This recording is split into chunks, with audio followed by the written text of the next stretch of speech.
벡터 함수로서 그레디언트에 대해서 알아보도록 하겠습니다. 그레디언트라는 것은 기울기를 말하는데요. 어떤 스칼라 함수 f가 있을 때 그것의 기울기를 나타내는 벡터 함수를 우리가 그레디언트라고 하고 표기는 grad f. 이때 f는 스칼라 함수라는 것을 명심하시고요. 또는 수학적 기호로 del f라고 합니다. del f. 이것을 풀어서 쓰면 라운드 x로 라운드 fi 더하기 라운드 y 라운드 fj 더하기 라운드 g 분 라운드 fk 이렇게 나타내지고요. 이때 del이라는 기호는 뽑아내서 보면 이렇게 표현이 됩니다. 그리고 방향 도함수라는 것은 어떤 스칼라 함수 f가 공간상에서 특정 방향으로 변화하는 비율이 얼마일까 그걸 구할 때 쓰는 것인데요. 이 그림에 있는 것처럼 3차원 공간에서 어떤 P라는 점에 위치 벡터가 P0이고 P에서 Q로 가는 어떤 특정한 방향을 잡았을 때 이것의 이 방향으로의 단위 벡터를 M이라고 합시다. 그러면은 P에서 Q로 가는 단위 벡터를 따라서 F의 그 방향 도함수가 얼마냐라고 물었을 때 이것을 우리가 방향이라는 D에 m이라는 단위 벡터를 표시해서 dmf라고 하고 이것은 결국 f의 이 방향을 따르는 s라는 매개 변수를 따르는 ds분의 df가 될 것입니다.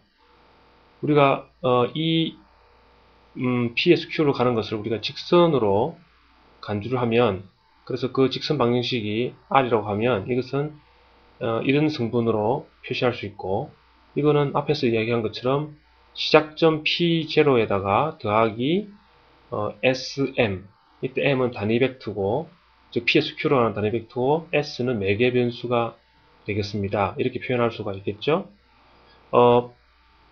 그래서 이 R을 매개 변수 S로 미분을 하면 R'S가 되고 이것은 당연히 이렇게 미분이 됩니다. 요것을 미분을 하면 이것이 되죠.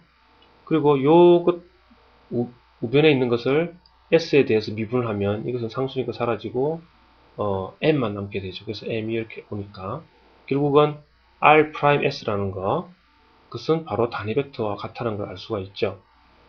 자, 만약에 f 스칼라 함수 f가 이렇게 x, y, g로 이루어졌다고 했을 때 m 방향으로의 방향 도함수 dmf는 ds분의 df이고 이것은 미분의 체인 룰 아시죠?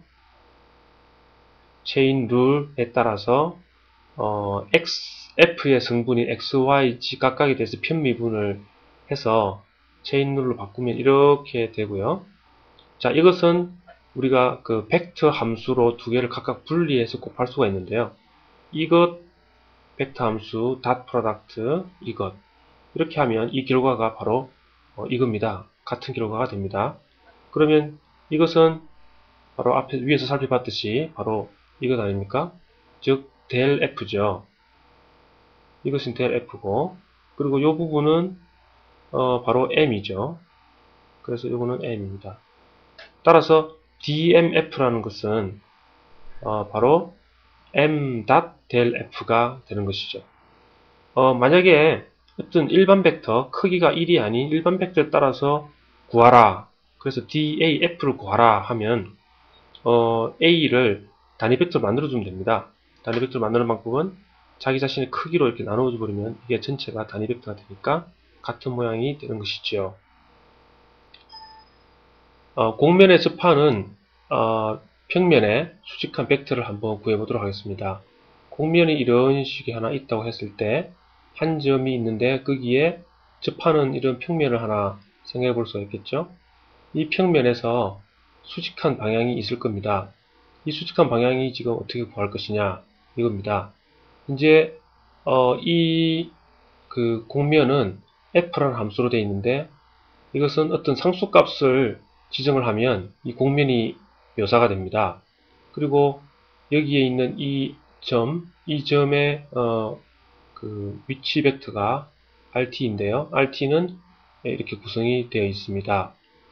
그러면 현재 이 f라는 이 공면을 매개변수 t로 미분을 하면 역시 그 체인 룰을 이용해서 이렇게 두 가지 성분으로 분리해서 표현할 수가 있고요. 이때 앞쪽에 있는 성분을 보시면 이것은 델 F, 즉 그레디언트가 되죠. 그리고 뒤쪽에 있는 것은 바로 접선 R'T가 되는 것입니다. 즉 뒤쪽에 있는 성분은 여기에 이 공면에 접하는 이런 성분이 되는 것이죠. 그런데 F라는 것이 지금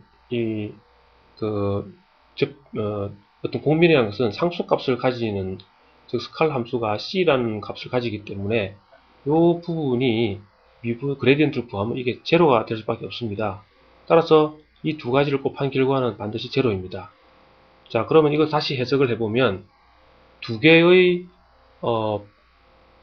벡터를 곱해서 두 개의 벡터를 닷 프로덕트 해서 0이 된다는 것은 이 두 개의 벡터가 서로 90도를 이룬다는 것이죠. 수직이라는 얘기죠. 그래서 결론은 이겁니다. 델 F, 즉 그레디언트 F라는 것은 접선과 수직하다. 즉 델 F는 수직선 벡터 또는 법선 벡터다, 이런 얘기죠. 따라서 이것이 접선이니까 이것에 수직한 이것은 델 F라는 것입니다. 델 F 벡터죠. 델 F, 즉 그레디언트 벡터가 됩니다. 이 두 개는 수직하다는 얘기죠. 그리고 단위 법선 벡터, 즉 수직한 방향으로의 크기가 1인 벡터를 구하고 싶으면 그것을 n이라고 하면 델 F를 그것의 크기로 나눠주면 되겠습니다.